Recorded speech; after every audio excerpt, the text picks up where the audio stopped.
Super, and at last, we're live.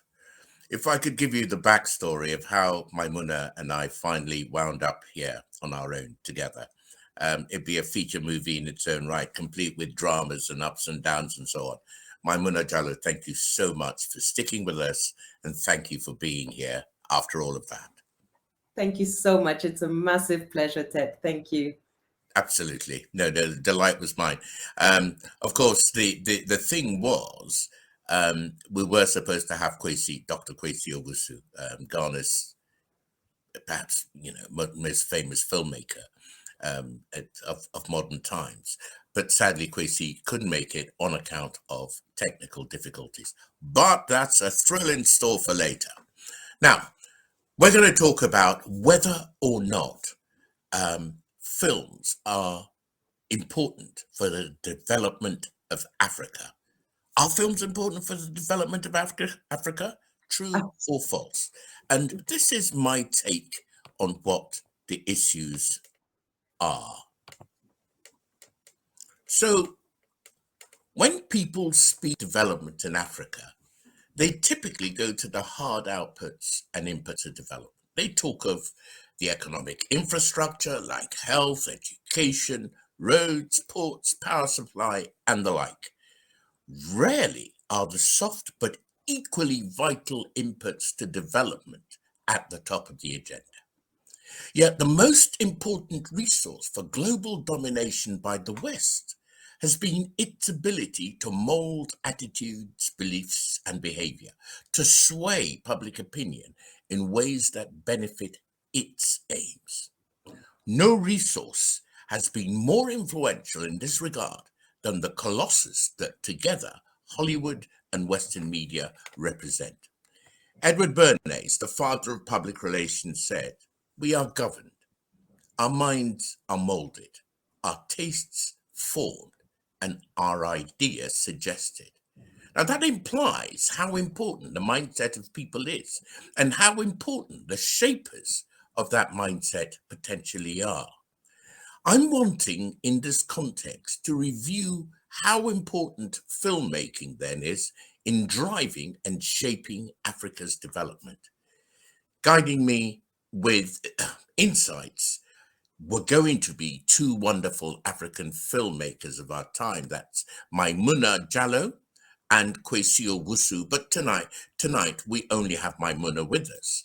Now, Maimouna is a multidisciplinary African feminist artist working in film and theatre.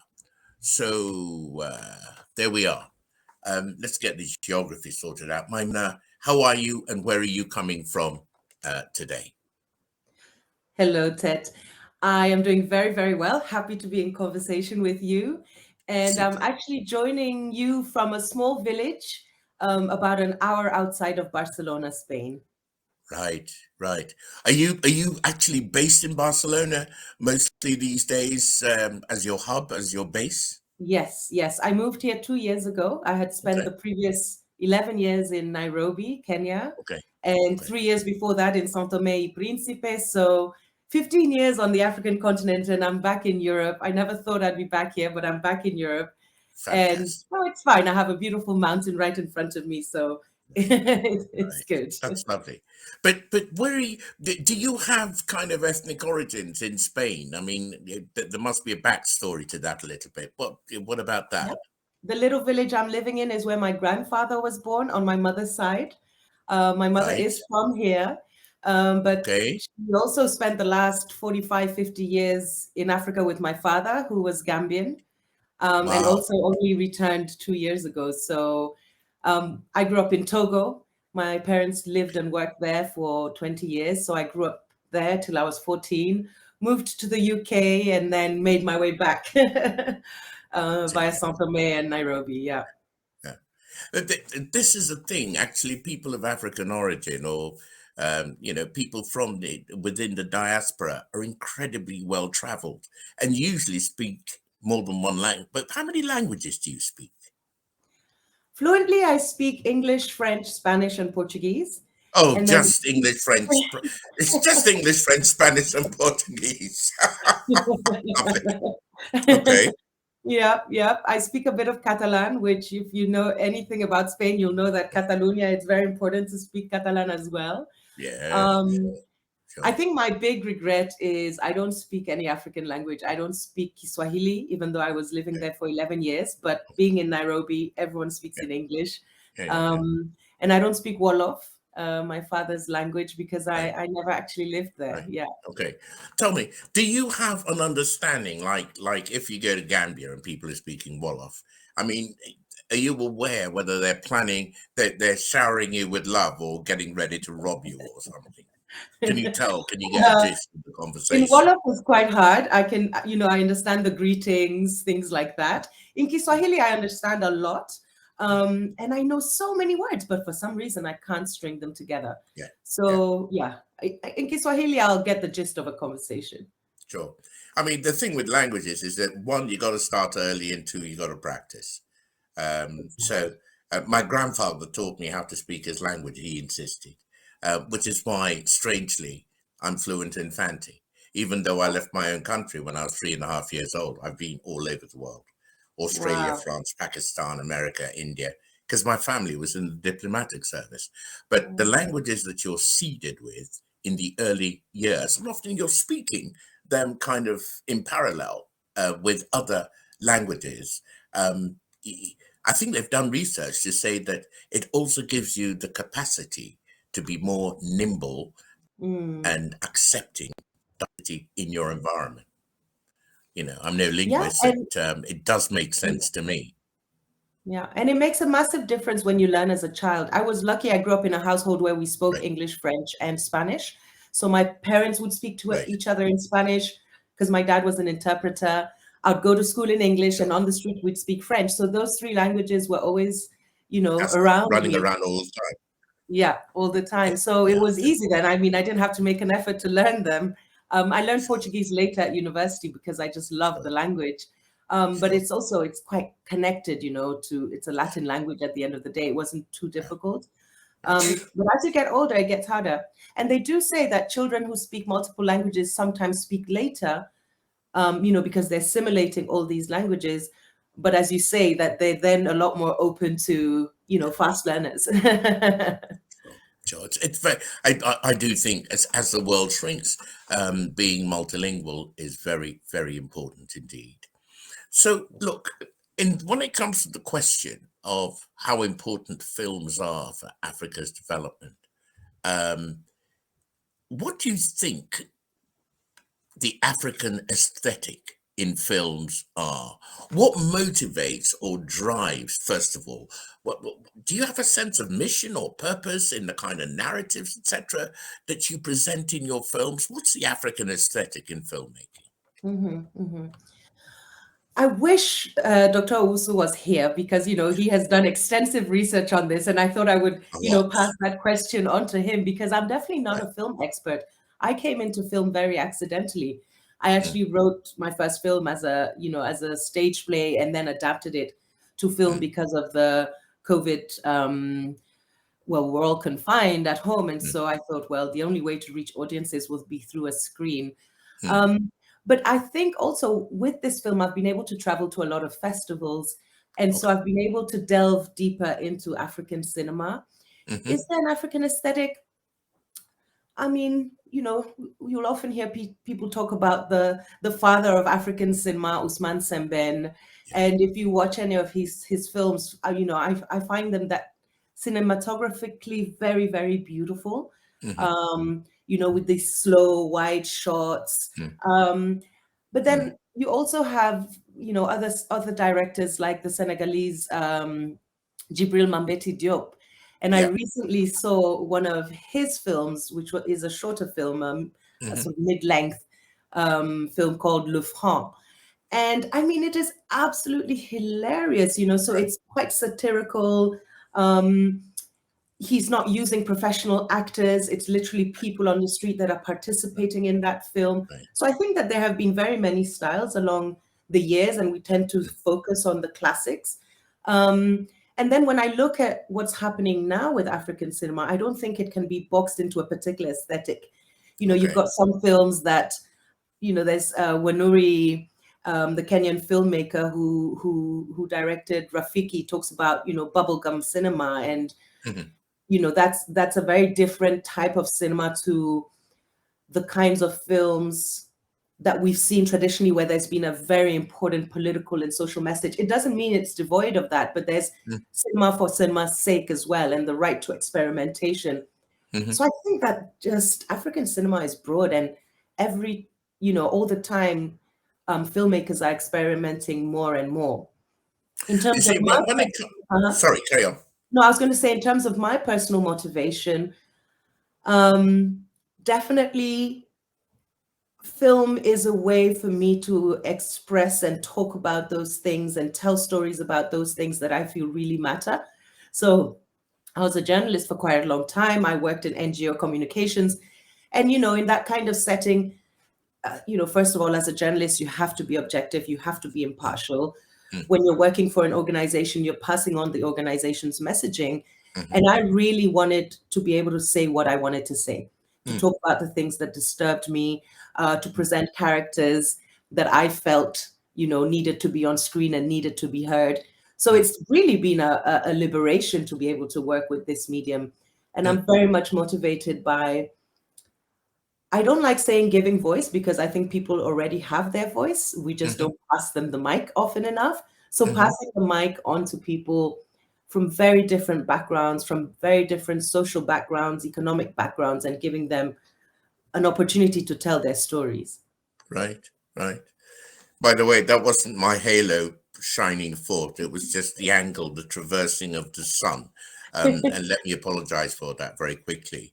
I thought an angel was on its way to get to you. Well, there we are. But the second coming on fire at last. So I mean, what themes and narratives are you interested in now? What themes and narratives do you think that filmmakers need to be looking at to drive a development of the African mindset, so that in turn can help the entire continent move on? What kind of themes and narratives would you love to see? I think that, we're facing a very critical time. I don't think it's necessarily new. This has been going on for many decades. Yeah. But, for me, one of the biggest issues that we have is bad leadership. Bad leadership, which leads to corruption, which leads to ineffective systems and mismanagement, and ultimately leads to a very frustrated population, which do not have access to the opportunities that they do have. And I can only see this getting worse. Our population is getting bigger, it's getting younger, and we have these old fuddy-duddies that don't want to let go of power. And you have a youth minister who's, 75. I'm not ageist. I do definitely believe that we need to appreciate the wisdom that we can get from our elders and make sure that they're still, part of whatever solutions that we're looking for. But it's time to give way to young people. And But crucially, you see, another thing, Maimouna, is, as you mention age, is that these people were raised in a different time. They were raised in a time when Africa was cheek by jowl, right on the hip of her former colonial masters. And so these people are bringing a certain kind of mindset, one. Two, they are also likely, through the connections and links that they have built, they are likely to have, if you like, made alliances with people whose mindset about what Africa can even possibly be was set in another time. And so that is a double danger of people of that age group, surely, being in positions of leadership. And of course, that's got to be offset against the fact that they know they have experience. But there may be experience in how things used to be before. But what worries me at times is, do they have the vision to think outside the box and imagine a different kind of future to that which they were raised to ideate or play to? I mean, what do you think about that? I think there's a huge lack of vision. And, you have these AU summits, you have, ECOWAS leaders gathering, you have SADC leaders gathering, and they've been talking about the same things for the last 50 years, Right, and we're not seeing action. right, And sometimes I don't think it's a lack of ability, but I think the system is so corrupt. And at the end of the day, the way that we play politics is access to wealth. right, And I don't think often enough that there's a very strong ideological base. right. A Well, lot of these older leaders are not in power because, yes, they want to make drastic reforms. They want to right, maintain the status quo, right, maintain their wealth, and continue right, with the system of patronage that has yeah, existed since the transfer right, of power to, right. to African leaders. Right, well, two things arise from that. The first thing is this: the African leaders that came along and wanted to step outside the mold, shall we say, Tom Sankara, Kwame Nkrumah, Yeah, recently very, yeah. the Lumumba. bulldozer, the Mm-hmm. great Magafuli Mm-hmm. of Zambia, Tanzania. uh, uh, Mm-hmm. Tanzania rather. Yeah. I mean, these people have a way of either being shifted aside or offed. At any rate, they don't play their game all the way through their innings. So, what incentive then is there for these leaders to provide the kind of vision and leadership if all it leads to is the loss of their Bentley and their foreign trips and their foreign medical care and so on and so forth when they get hoofed out of power? My question would be, how do you, sit in a 4x4 with sort of blackened windows and drive through a city that you are supposed to be, leading into the future, and look out of your window and see families of street children sniffing glue? You see that quite a bit in Nairobi. How do you, leave your mansion to drive through a slum where people don't even have running water or access to good sanitation? How do you send your children to school in London when you know that there are millions of people right in your backyard who do not have access to education? So, I mean, for me, leadership should be something that you do because you firmly believe in improving people's lives. You want to be of service. The problem is that is not how leadership has been seen, and Present. it's part of that colonial legacy. Mm, When the French, the British came, they came to extract. And our leaders are doing exactly the same thing, and which is why you were talking about narratives in your introduction, and how the Western world has really valued culture and the arts as a way of constructing narrative, is the very same way that they used those very same things to basically shape the um, mind. yeah, but also make us feel undervalued, to dehumanize us. Absolutely. And so there's a whole process of decolonizing our minds that we need Right, to do ourselves right, if right. we're ever going to transform this continent. And there's no reason why we can't. We have a youthful population that's hardworking, intelligent. We have the resources, but it's, a question of bad management, bad politics, bad economic policies, Okay. and that needs to change. Right. Now, it leads me naturally to the question of education. I was educated kind of um, primary, prep, secondary, all in England. And while what I learnt kind of served me if I was a typical Englishman, um, I knew nothing about Africa. Now, what shocks me is how much of Europe the African educational curriculum, certainly of my time, included. And I'm having now to re educate myself as to the reality, the truth of African history. Mm. Nobody told me that Africa was inferior, but the net result of my European education, my English education, and it was quite a good, it's a pretty elite boarding school, it's a private school and everything. Um, the What it basically taught me was that Europe was a source and font of human civilization. Yeah. Whether it was the Greeks, then the Romans, then through the Vatican, the Holy Catholic Church, then the monarchs and the rulers of Europe, and then in the case of Britain, taking the Pax Britannica outside into the other parts of the world. So that when people started, first of all, talking to me about Britain as a colonial power having looted, say, Ghana, Nigeria, India, and other parts, you know, I, I'd feel how polite I was being by not telling them that you're not very well educated, are you? You know, I would kind of bite my tongue and look at them and not voice my thoughts, but genuinely, this was the belief that I held that most English people, in their natural upbringing through the curricula they've been taught, also hold. Now, the Mhm. problem, it seems to me, is that if in Africa you still have some of the most magnificent um, uh, landmarks in the world, like Lake Victoria, being named for a colonizing empress who, I don't know, I wonder if Queen Victoria ever even saw um, um, Lake Victoria.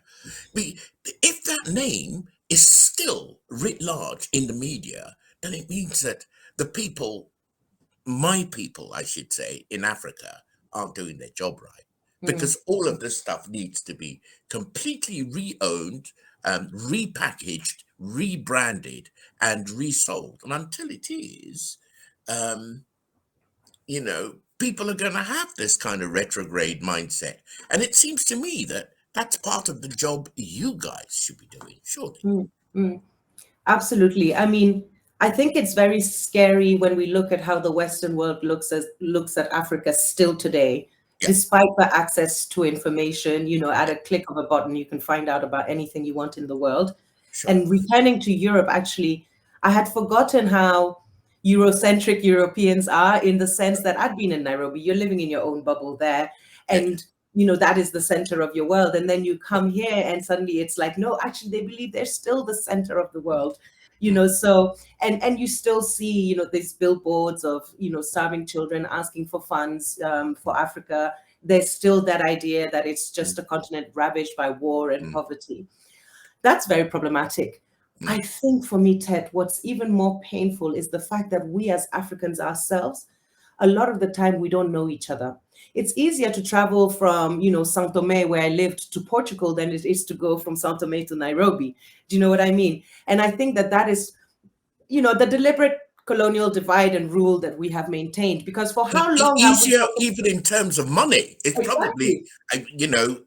easier to do. If you make it incredibly expensive to go somewhere, people have to think Exactly. 2, 3, 4, and 5 times before they make that hop. Exactly. So that's the thing, that a lot of the times, we don't know each other. Right, Somebody who is in Tanzania does not necessarily know what is going on in Senegal, and vice right, versa. right, right. Okay, there's a real division, a lingual division, obviously, francophone, anglophone, lusophone, but also just a lack of information that's easily accessible about, our Mm, neighbors. And I think that mm, that's quite deliberate. I think our education system also is very problematic. And when you talk about, so that is the work we need to do. Actually, one of my projects emerged out of me going to my son's school play mm, in Kenya, and they mm, were doing Cinderella as their mm, school play.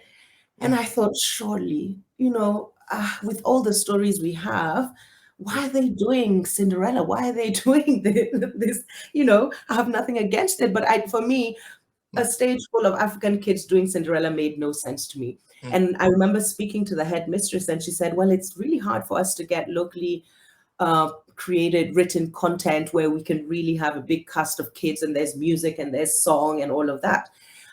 Which is when I decided to write a children's play with a lot of music, a lot of dance. And that work is still in production. The script is ready. I haven't been able to produce it, but mhm. it's specifically for that. And actually, that play takes the children on a journey through their own history. Okay. So it's the adventure story of these twins who basically are aided by their women ancestors, people like Ya Santua, people like Mekatilili Wamenza. Why? Because art is also an education. It's a way to educate our children to know their past. I truly believe this, the Sankofa idea of don't be afraid to go back and get it. And that if we do not know our past, our real past, before we were oppressed and colonized, how do we own our future? So I think our work as storytellers, filmmakers, writers, is also about that. It's about, the recovery of that ancient history or not so ancient history, but also about, forging a way ahead. What are the possible solutions to some of these issues that we face? And I think, as artists, we're very well placed to raise. You know what? I think that this is a perfect time, actually, for us to look at an example of your work, your recent film. Could you give me just a moment while I share the screen and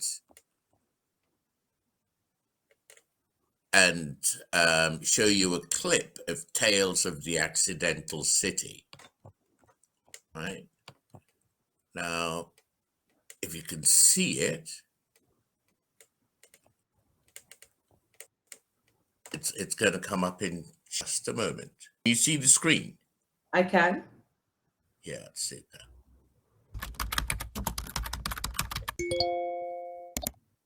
You have all been sent here by the courts because they found that you have a problem.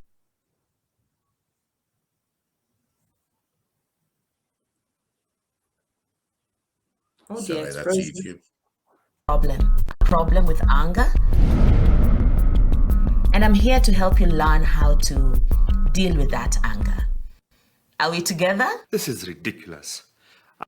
I'm thugs. Who are you calling a thug? Foma, who are you calling a thug? Everybody, please, let's just calm down. Okay, let's calm down.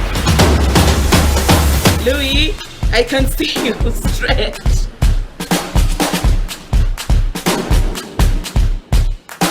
I walked right up to Bonnie's face, looked at him straight in the eye, and I gave him one correct slap and boom!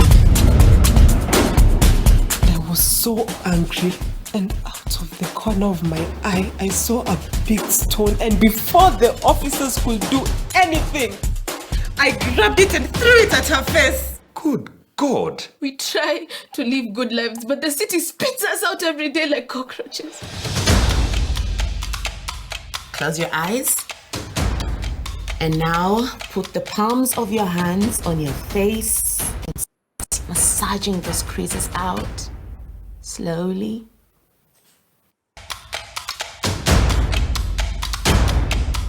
Go back to your stupid little fights with your band of thieves and continue drinking your little chai in your garden. We don't want you here anyway. Who the hell do you think you are talking to me like that? You people have silenced us for long enough.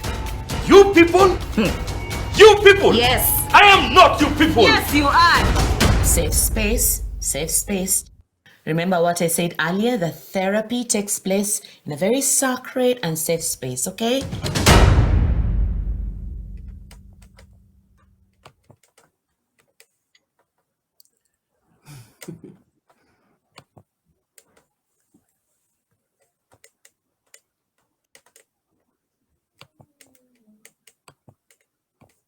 Well, there we are. Can you see me? I can. You're back in the studio. Yeah. That was, I really enjoyed watching this story. Tell us a little bit about how you came to produce it, very briefly, so that people can see how it started off as a stage play and then actually morphed into something else. Yeah. And the lessons we can take from that. What happened? Tell me. Actually, even before that, it started off as a group of writers who wanted to write stories about Nairobi 120 years after its so-called creation. And we would get together, write stories. And by the end of that process, I asked 3 of the other writers if I could adapt their short stories into a play, and as well as my own story. So I had 4 stories, and I knew that I didn't want them to be a series of monologues on stage. Right. And that's when the idea of Councillor Rose came up, and I thought, what links all these characters is their frustration with the city of Nairobi, the fact that they're trying to live good lives, but the city spits them out every time like cockroaches, which is one of the lines that Sarah Obama says. And yeah, so I wrote it as a stage play, and then COVID happened, and I thought I really don't want to give up this project. And then speaking to a friend, she was like, well, what would an anger management class look like, now that in these times of the pandemic? It'd probably be on Zoom. And that was kind of my light bulb moment where I thought, okay, we can continue with this, and our stage will essentially be Zoom, which had become, was all over our lives at this point. Yeah. It's interesting that the way you tell story, this is the genesis of creativity, kind of unusual circumstances, probably limitations according to budget and other things as well. What's the solution? And the reason your film works so well, as somebody who's watched it and was riveted by it, is that one, we're all used to this concept of Zoom now. We've been doing it and have all become past masters for the past 2 years, number one. Number two, it's the characters that you describe on the anger management course are each an archetype. We all know somebody like one of those characters. And I won't say which one, but one of them actually reminds me of one of my cousins. Now, it is quite uncanny, but you manage to kind of make the audience jump into the story with you because they think, oh my God, this is the life I know is happening around me. And surely that's the first thing about film, is that unlike the Hollywood aesthetic, which is totally about fantasy, unless you're doing kind of an art flick or something, it's totally about fantasy. It's totally about completely transporting you from where you are into a different kind of mindset and reality. It really is the opiate of the masses, unlike what, Karl Marx said. So yeah, your film works extremely well, and congratulations. I hope you win the Squillian Awards for it. Very good. Where did you find your actors? Thank you. Just before I go on to that, and it's true, for us, I guess earlier you're asking me about, African cinema and the aesthetics. I can't talk about all African cinema, but definitely that desire to reflect society in its truest form. I think there's a lot of African cinema that is about that, just ordinary lives that you see on screen, because often these are the lives that you don't see. You see them all around you, but they're not the ones that are represented in television and film. So definitely, it's a very different aesthetic. It's very much about, realism in a sense, and you can identify with the characters. The cast were just absolutely wonderful. Some of them were very experienced, others not at all. So young Sarah Obama, this was her first film. She has never acted. Which one was Sarah Obama? The last one, the younger one, the youngest one with the short hair. Who came on first with the mask? Exactly. She was the one who was shooting out all the emojis on the chat.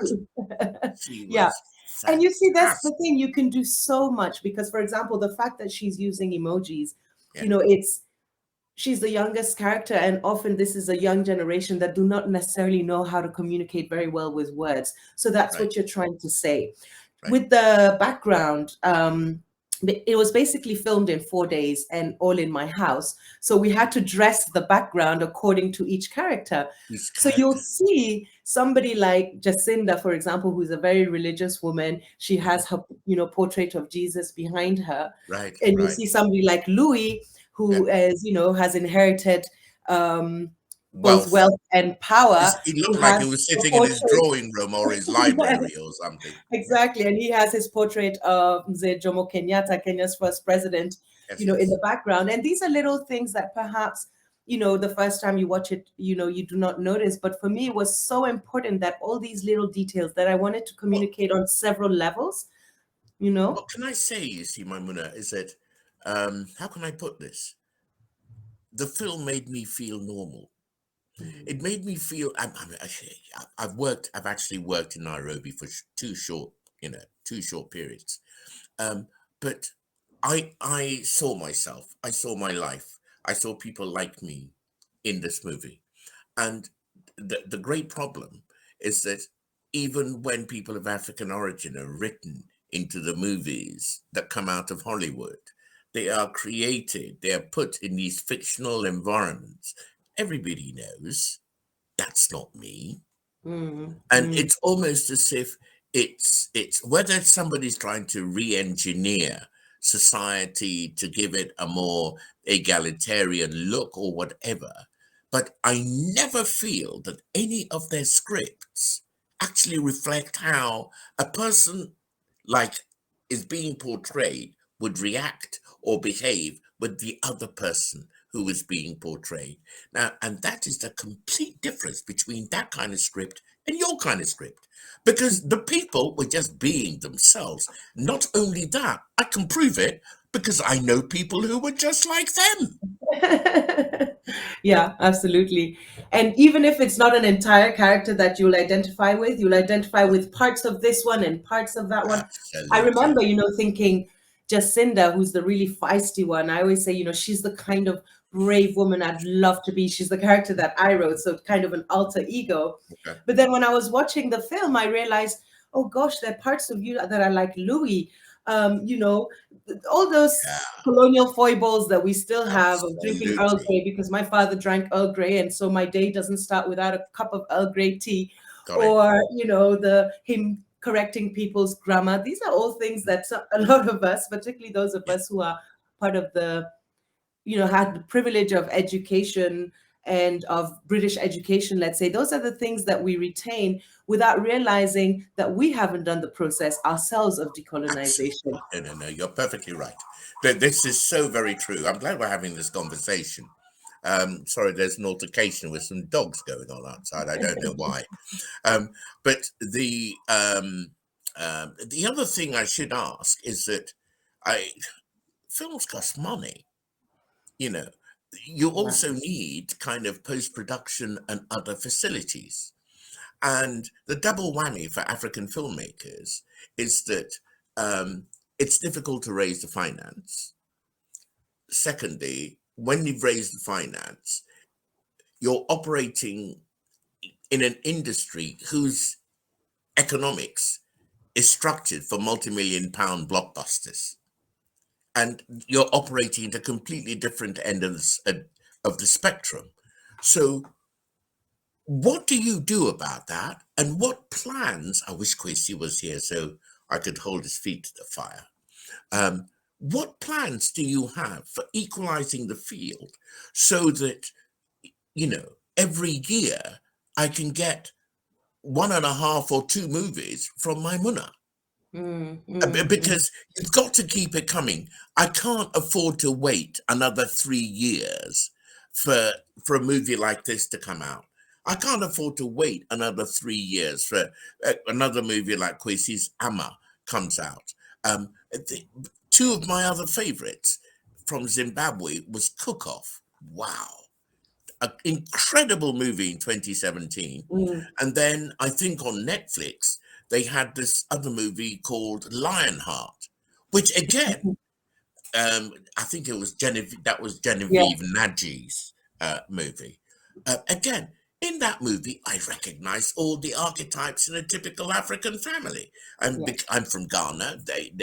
That film was set in Nigeria. We're like cousins with each other. So we very quickly recognize the common strands and trends. But unless there's a production mill of these things coming off off the camera, it's very difficult for you guys to get on a roll. What you going to do about that? Yeah, it is very difficult. And I think that it's difficult for filmmakers all over the world, particularly independent filmmakers. Yes. But yeah, I think for African filmmakers in particular, there's definitely a lack of access to funding. For example, a film like Tales of the Accidental City, I made it with $10,000. it's actually called a no budget film, not even a low budget film when you're That's applying. N for Nigel and for nobody. Congratulations, Yeah, well done. yeah. I'm so impressed. But of course, we had no location costs and stuff like that. It was all Right. filmed at my house. I had to ask for a lot of favors. I wish I could have paid, the editor and the DOP at least 3 times as much as I paid them, and the actors as well. Luckily, we all wanted to see this project come to light. But that's not the way we want to keep working. I think people need to get paid fairly. We as filmmakers need to also be able to make a living out of this, so that we're not dividing ourselves into a million bits and doing 500 other things in between making films. Okay. In terms of, how do we change that? I really don't know. I'm still very much just on the creative end. Okay. I do think that more and more, as we have different platforms that we can share our material with, because, for example, my film is the kind of film that audiences love, not necessarily the critics. It's not one of these, I don't know, multi-million-dollar productions, as you say, that the critics are going to spend hours on, but the public really seems to like it. So, for example, in Kenya, they have platforms where on mobile phone devices, you can have short excerpts. Let's say a film can be cut up into pieces, and then for a few coins, you can access that content. I think that definitely that's one way to go forward. But of course, we all also want our films to be, seen on Showmax and Netflix and the likes. Right. I know that with this film, my distributor has been pushing, and it's been very surprising. So, for example, you can see it on Qatar Airways, or at least you could, but we haven't been able to get any kind of big station, big network to take it on. It's been invited to about 20-25 film festivals, and there's been great audience response. But to reach African audiences has been very difficult. So we've done screenings via social justice organizations, because for me, I want this film to be seen by Kenyans, because at the end of the day, it's a cry for let's get our courage together and let's, fight this system. But reaching audiences, distribution, marketing, all of that is very difficult. And I'm working on a new film now, and I'm trying to do it differently. So I'm trying to get funds first before we start filming. Well, before we get on to that, because that's actually going to be my next question as to what are you working on now, what are you planning for the future, is that I do think that the lack of platforms where Africans talk to Africans is enormous. And if I may give my own platform a bit of a plug, please like this this conversation and subscribe and hit the notification button, because the more of this sort of content there is out there, the more the people who call the shots about stream access and so on will actually start looking at work by people like Maimouna. So it's a snowball, It starts at the thin end of the wedge, but it does roll on. So what's your next project, Maimouna? Tell us all about that. So I always have several things on the go, but one that I'm really excited about. I'm working with an author that's from Equatorial Guinea, but has grown up here in Spain. And she's the author of this beautiful book. And in Spanish, it's called La Siesta del Limón. And we met about 6 months ago, and she sent me a copy of her book, and I said, oh, I absolutely love it. Do you know that this needs to be a film? And she was like, I've been thinking that. Will you direct it? I was like, are you sure? Okay, sure. Let's do this. So we're now at the moment co-writing the screenplay. Next week, we've been invited to pitch it to a group of producers. We've applied to attend a film lab. So, this is what I mean about, trying to do it with garnering support as you go along. And definitely how can we help? How can we help and support you? How can the average person, say somebody who's watching this video, how can we support filmmakers like you to increase your output? Yeah. I mean, a lot of times people think it's money, and it's not always money, because, I know that a lot of people are struggling, and, it can't necessarily make, crowd fund for a film. But a lot of the time it's as you were saying, getting to know our work, our reputation. A lot of us basically just have our Instagram pages and our Facebook pages, and we have to market ourselves on there and keep announcing every time we have a screening. But if people kind of share that and post and repost, because at the end of the day, what it does is, as you're saying, it creates a buzz, and then, it gives us a greater ability to be able to access funds directly if we have a following already that's interested in the work that we're doing. The other day, I was watching on Al Jazeera, actually, the lack of women who have Wikipedia profiles. And a lot of the time it's because in order to have a Wikipedia profile, there must have been a lot of other publications about you. And women are still not talked about enough. Even when they're at the top of their game, they were talking about, scientists at the top of their game whose Wikipedia pages had been taken down. So yeah, actually that helps a lot. Following, sharing, marketing. What's the name of that new project, by the way, so people just kind of note it down? What is the name of that project you're pitching? Oh, that's a very tough question, because we have the Spanish title is La Siesta del Limón, but I don't think it works in English, so it's probably going to change. It's going to change. Okay. Yeah. Good. Yeah. But for me, my work is all basically Maimouna Jallow, on all platforms, and I keep posting updates about all these various projects. Yeah. Okay. And there's another project I'd love to mention, actually. Please go ahead. No, yeah. Children's, I want people to know that you guys aren't asleep on the job. Despite everything, you've got your shoulder to the wheel. Go ahead. Yeah. The children's play, as I mentioned, it's been through an extensive writing revision process. And I would love to get it on stage. So if there are musicians out there who would love to collaborate, because there's a lot of original music that needs to be composed for it, or theater producers who would like to come on board, wherever you may be, choreographers who would like to be part of Now, where is this happening? I mean, where would you do that? Would it be UK based or Nairobi based or Spain based? Where? Well, it all depends on where we get collaborators from. So at the moment, I'm working with some Senegalese musicians who are also helping with the stage set and design.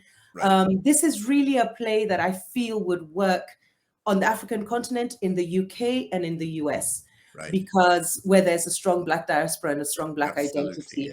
In Spain, I think it'll be much harder. So I would love, I've been trying to link up with a UK-based theater company to be able to collaborate on this, but so far, not yet, but maybe that's going to change. Okay. Well, I'm going to look, but I'm going to bring this to a close, and I'm going to be incredibly nice to you, because I'm never like this to other people. But that, there is a magic question, being, what haven't I asked you that you would have wished that I had asked? Yet you never say that to a politician, for example, and you can understand why, I give that option very rarely. But I mean, what should I have asked you that I didn't about your work in films?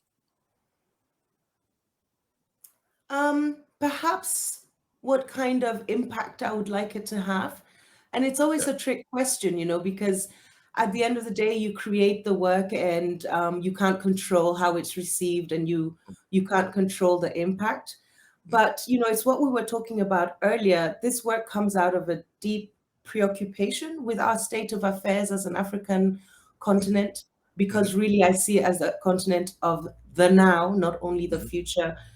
There's just so much talent that is going to waste. There's such lack of opportunities. And you're good. Okay. Yeah. And I really just hope that in some little way, this work inspires some form of action and some form of real, change on the ground. Even if it's just in a community saying, we're going to take our future in our own hands, and this is how we're going to self-govern, create structures where, okay, the government isn't, cleaning the roads well. In this community, we're going to do it ourselves. I think we've forgotten the power that we have as humans when we act collectively. And if there's something that we know in Africa, is about community, but the cities have kind of drained that away from us, because it's just such a, desperate fight for life. Let's find our communities again and realize that the future is in our own hands in many ways. Let's not wait for anybody to do it for us. Let's do it ourselves. Well, as I say, as within, so without. As above, so below. So, if you've got great ideas within, it will manifest on the inside. And for me, kind of one of the issues that I always run through on these tete-a-tete programs is the importance of people raising their consciousness. Because if you can't imagine it, it can't become reality. You've got to raise your consciousness.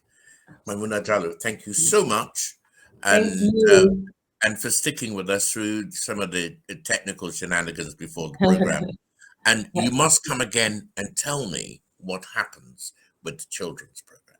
I will. I Yeah, definitely will. very much. You'll have front row seats when when we release it in London. Terrific. Complete with autograph programs, if you please. Absolutely. I like personality that way. All right, Maimouna, thank you so much. Thank you See very again. much. Cheers. Bye-bye. Bye.